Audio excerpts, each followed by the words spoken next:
They stole her curriculum, erased her name, and rewrote the story. But she didn't fight back with noise. She fought with receipts, resolve, and the truth. What they tried to bury became the foundation of a legacy. This isn't just a revenge story. This is the rise of Odella Palmer. The first time Odeline Reyes realized she had been erased, it didn't come with a bang. It arrived quietly, like a whisper behind a closed door, an unanswered email, a missed introduction, the curriculum credit on a website that didn't mention her name once. At first, she told herself it was an oversight. Odeline had spent years building something real. It started as scribbles in the back of her grandmother's notebook, a woman who had taught 2 generations how to read without a formal classroom, and had left her that same notebook with the words, "You will build what no one sees today," it all had grown into a full digital curriculum. Videos, downloadable PDFs, feedback loops, and online tutoring. She'd poured in everything: pedagogy from her university days, trauma-informed design, and nights with cold coffee turning into morning. Her little course, Learn to Learn, had helped hundreds of struggling students find their rhythm again. But one day, she clicked a link a student had sent. "Didn't you used to do something like this?" the student asked. The site was sleek, stylish, polished, and on the main page, a familiar diagram. Her diagram. At first, Odeline leaned closer, squinting at her laptop screen. She blinked twice. The colors were different, sure. The font was updated. But the structure? Identical. Even the quote under the module summary, "Progress is never linear, but it is always movement," was hers. Word for word. The logo read, Seraphine Academy. Odeline's stomach twisted. Her sister, Seraphine Reyes, had always been the dazzling one. She'd once said, half joking, that Odeline had the brain, but she had the spotlight. What had once been sibling banter now felt like foreshadowing. Odeline stared at the screen, her cursor hovering over the About section. She clicked. There, she was, Seraphine, smiling on the beach in a wide-brimmed hat, talking about her vision for accessible learning. There was no mention of collaboration, of sisterhood, of the hours they'd spent bouncing ideas late at night. There wasn't even a passing nod to Odeline's name. It wasn't theft. It was something crueler, a complete rewrite. She didn't confront her sister right away. Instead, Odeline did what she always did. Documented. She opened her files. She compared timestamps. She printed screenshots. She even found the scanned copy of their grandmother's will, where the intellectual rights to all family-based teaching materials had been formally passed to Odeline, not Seraphine. Her grandmother, even in death, had known how delicate sibling lines could be. Still, the emotional math didn't add up. This was her sister, family, and they had built this together, hadn't they? Seraphine had called it support. "I'll get your work out there," she said months ago, "with better branding. You focus on content. I'll handle the business." Odeline remembered saying yes, not with a contract, just with trust. The first email she sent was polite. "Hey, Saf, I noticed the new site. Looks great. A few of my original materials seem to be featured. Should we chat about co-credit or acknowledgement? Happy to work something out." She waited. Day. 2. A week. No response. She followed up with a text. "Hey, just nudging you about the site. Did you get my email? Read." No reply. The silence was louder than any answer. Then came the notification, a copyright strike filed against her course. Her platform host flagged her material for review, citing duplicate content allegations. That's when the betrayal shifted from emotional to legal. She called Margot, an attorney recommended by a friend from grad school. Margot listened, asked sharp questions, and within an hour, confirmed the worst. "Everything traces back to a Branding agency under Seraphine's name, Margot said flatly. You've been erased, Odelin, but not cleanly. We can prove everything. Odelin didn't cry. She didn't scream. She documented. She opened a folder labeled Receipts. Inside were screenshots of course drafts dated 2 years before Seraphine's launch. Email threads, feedback surveys, archived lesson videos, backup files from her first laptop. Even a picture of her and their grandmother sketching diagrams on a napkin in a hospital cafeteria.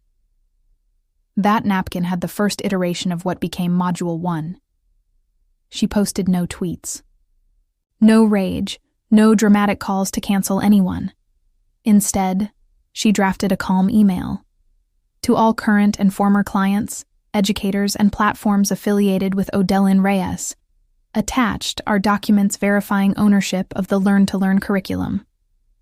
These include time-stamped drafts, notarized documentation, and original outlines. Legal counsel has been engaged. Thank you for your trust and patience during this process. She expected indifference. Instead, a wave of responses came. I knew something felt off, one former client wrote. Your voice is irreplaceable. Another wrote, let us know how we can support. But it was the single mom from Houston who broke her. Your course saved my daughter's confidence. Don't let anyone steal that from you. The pressure began to shift. When Seraphine posted a vague message, people love to claim the work once it gains traction. The internet turned fast. It started with a quietly fired intern who leaked early mock-ups still bearing Odelin's watermark. Then, a Reddit thread titled Family Feud or Fraud, Seraphine Academy's Origin Story Under Fire, hit the front page. Soon came articles, blogs, TikTok, teachers weighing in. Still, Odelin said nothing until her inbox dinged. Cease platform access suspended pending court review, Margot warned her. Still, seeing it hurt. Then came the Reddit post. My sister stole everything from me and turned our family against me. Anonymous username, but Odelin knew the cadence. It was Seraphine's voice disguised as a victim. The replies were vicious, ungrateful, petty, attention seeker. She almost logged off, then saw one comment. Funny how the receipts always show up when the loud ones overplay their hand. That was enough. She turned on her webcam. No lighting, no edits. Just the truth. She read the clause in the will, showed the module drafts, the side-by-side comparisons, the emails with her name scrubbed out. Then she looked directly into the camera. Sometimes, silence is strength, but sometimes the truth needs a voice. This is mine. She uploaded it without fanfare and let the world decide. By nightfall, it had spread across networks. Former students reposted it. Teachers applauded it. Moderators flagged Seraphine's Reddit post as misinformation. The tide turned, and so began. The war not for revenge, but for reclamation. Odelin didn't want to destroy her sister.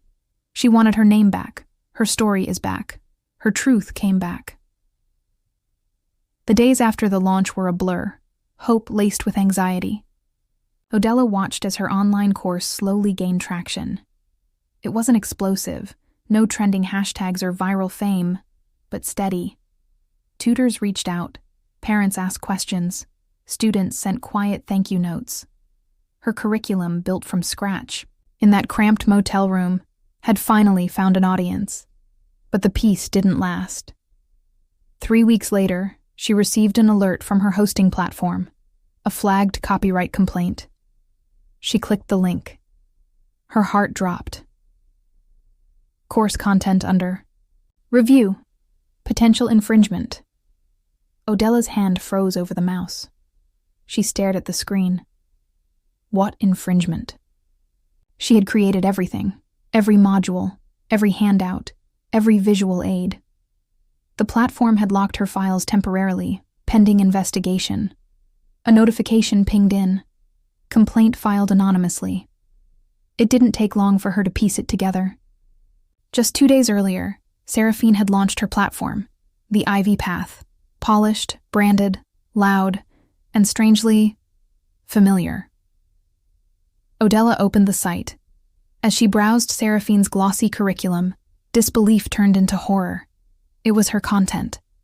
Her exact frameworks, merely reworded, repackaged in sleek fonts and soft ivory backgrounds.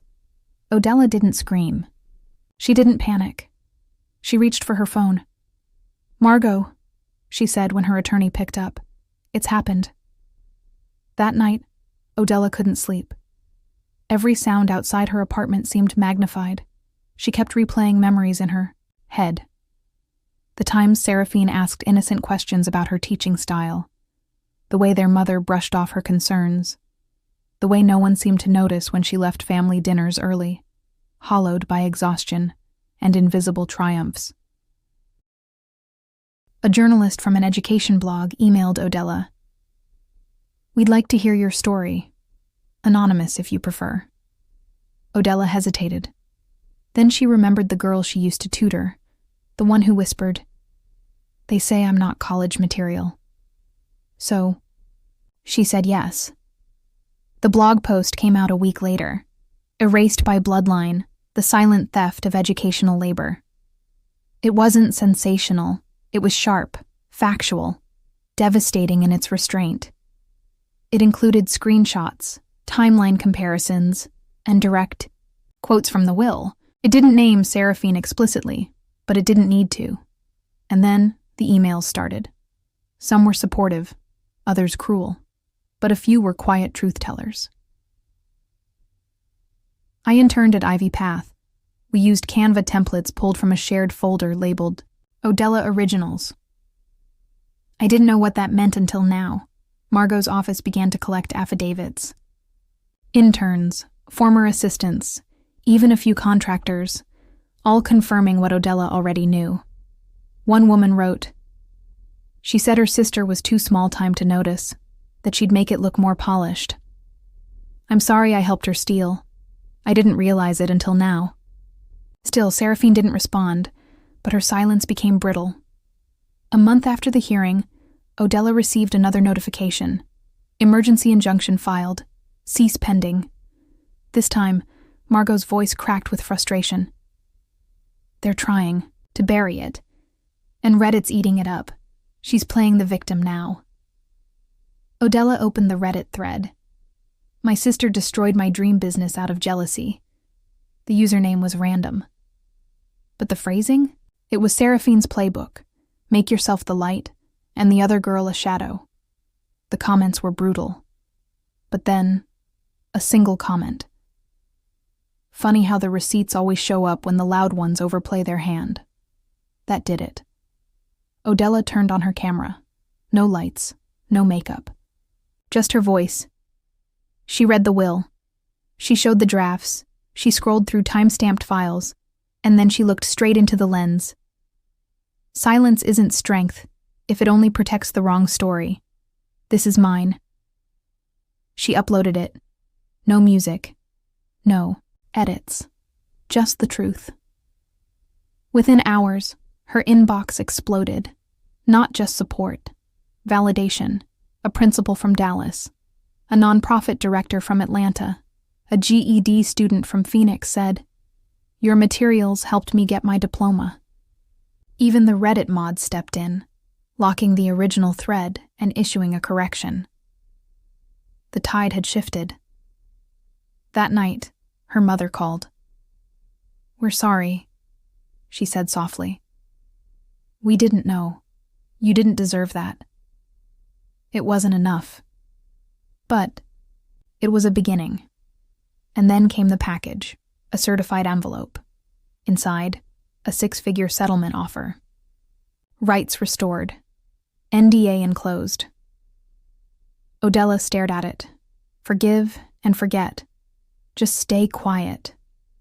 But she'd already learned something far more powerful than money. She didn't need permission to own her voice. She shredded the offer, posted a still image. Her name, credentials, and this line. "You don't owe people silence just because they share your last name." By midnight, it had gone viral. The weeks following Odella's video release were unlike anything she had ever experienced. Her inbox, once a ghost town of spam and subscription renewals, now throbbed with opportunity, testimony, and digital echoes of solidarity. Educators from underserved school districts wrote to her. Literacy nonprofits wanted collaboration. Former students she'd never met in person called her work transformative. Her voice had not only been heard, it had been amplified by the very people she built her curriculum for. But in the shadow of this groundswell, something darker brewed. Seraphine. Though Ivy Path's site was temporarily down, her followers weren't quiet. They mobilized. Harassment flooded Odella's comment sections. Some claimed she forged the will. Others accused her of hijacking her sister's brilliant vision. One message stood out. It's always the ones in the background that want to rewrite history. Odella closed her laptop. This wasn't just defamation. It was war. Margot was already on the offensive. We're filing for a full restraining order on any reuse of your intellectual property, plus slander suit.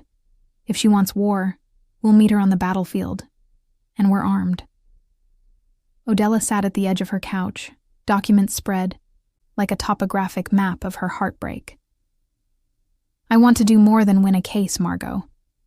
I want people like me to know they don't have to take it. Margot nodded. Then we do this in the open. They launched a digital archive called Erased No More.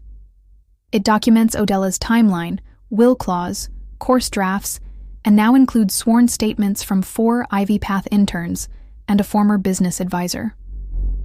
Names were anonymized, but the patterns were damning. The press latched on. The New York Tribune ran a headline. The sister who spoke first isn't always right. Odella didn't do interviews, yet. She wanted her work to speak first. But behind closed doors, she was preparing. Then came the subpoena. A court date was set. Palmer versus Palmer. Civil court. Authorial theft and emotional damages. The same day, Odella received a cease and desist from Seraphine's counsel accusing Erased. No more of defamation and damaging a respected woman of color's livelihood. Margot's voice was cold as steel. This is textbook reverse victimhood. She's painting herself as a martyr for clicks. Odella felt her chest tighten. Let her try. This time I won't disappear. The courtroom was packed.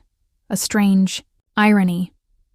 All her life, Odella had been overlooked, even when she sat at the family dinner table beside the golden daughter. Now, strangers showed up to see her reclaim what was stolen. Her mother sat in the back. So did her father, silent, as if realizing too late which daughter had truly carried their legacy. Seraphine arrived in tailored ivory, flanked by 3 attorneys and a PR assistant. Her smile was delicate. Her eyes never met Odella's. The judge reviewed the opening statements. Margot spoke first, laying out the timeline, the will clause, and the pattern of strategic erasure. Ms. Palmer, the judge asked, turning to Odella. Do you believe your sister intended to steal your intellectual work? Odella rose. I believe she didn't think I'd fight back. Evidence rolled forward like waves. Draft comparisons. Google Docs histories. Payment records show 0 transactions for the original development, and then the pièce de résistance, an audio file. One of Seraphine's interns had secretly recorded a team Zoom call months prior. On it, she said, My sister has this old school framework, useful bones, but I'm giving it legs. She'll never come for me. She's not that girl. The courtroom was silent. Seraphine's team objected. The judge allowed it. Margot whispered, Nail, coffin. Outside the courthouse, cameras waited. Odella passed them, head high, hand brushing the side of her skirt to still the tremble. She didn't stop. But a few reporters followed. Ms. Palmer, any comment on your sister's silence? Odella turned. My silence was survival. Hers is a strategy. And she walked away. The verdict was unanimous. Odella was awarded full ownership rights to the original curriculum, damages for slander, and a public retraction to be published across all of Ivy Path's remaining platforms. In the judgment, the judge noted, "This case is a stark reminder that not all theft is committed in darkness. Sometimes it walks in the daylight, dressed in ambition." Months passed. Ivy Path rebranded under new management. Seraphine disappeared from the public eye. Whispers of rehab, retreats, or relocation filled gossip blogs, but Odella didn't care. She had work to do. With Margot's help, she founded the Palmer Institute for Equitable Learning. Her curriculum became the cornerstone. Her first cohort was already filled beyond capacity. On the Institute's wall was a single quote: "Survival is not silence, and legacy is louder than lineage."